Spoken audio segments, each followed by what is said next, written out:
Hello, I'm Garima. I'm an editor with the Fifth Estate.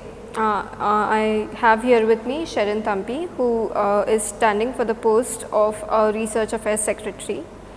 My first question for you is, as you know, a new credit system has been introduced for the research scholars, which allows the guide to grade a scholar's work based on their paper publications. In light of the already existing issues regarding the guide-scholar relations, how would you seek to address the extra power that this gives to the guide? Regarding this research scholars introduced system, what I feel is it came very fast without introducing or making any discussion with the students. So, in my opinion, what I feel is the authority have to give some more time, or they have to do some kind of a discussion with students regarding this course credit system, so that some input from the students also should take, and with this input, I think they can able to change the system such a way that it will be student friendly. As it's mentioned, already there are some issues regarding student guide relations. Sometime, not everybody, some people may feel that, some students may feel that this is very difficult. It is again going to be difficult for the students. So, as this is the first system, not the last, there are chances to improve. So, I believe that by a continuous connection with everyone, we can improve the system. As a follow-up question, how would you assess the current mental health facility available to the research scholars?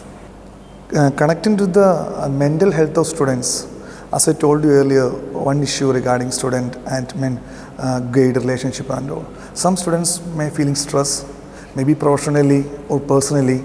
So one thing I found from my studies that there are a good number of wellness or issues. There are some kind of the places where we can go and talk.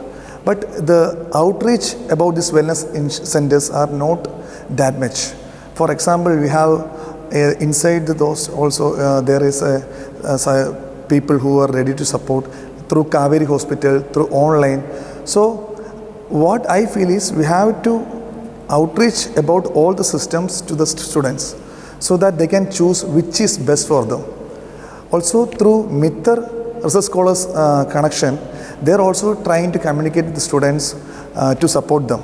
So in my manifesto, I told that through Mittar support, if people are feeling any difficulty, we will talk to them, and from them we will connect to the other wellness centers. What is the grievance redressal system currently available to the research scholars? What are some of the issues with the current mechanism? IITM have presently they have a good grievance resolution system where there is a website known as Be Happy. Through the Be Happy system, we can see that personal, professional or any other issues can be addressed.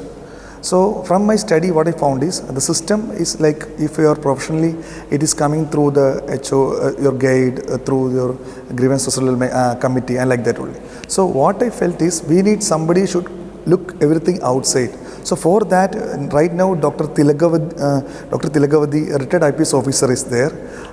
She is one of the ombudsmans for the students. So I believe that through her, I don't know how much people know her. So issues can be addressed which we feel very sensitive or you feel that it should be addressed to some other person.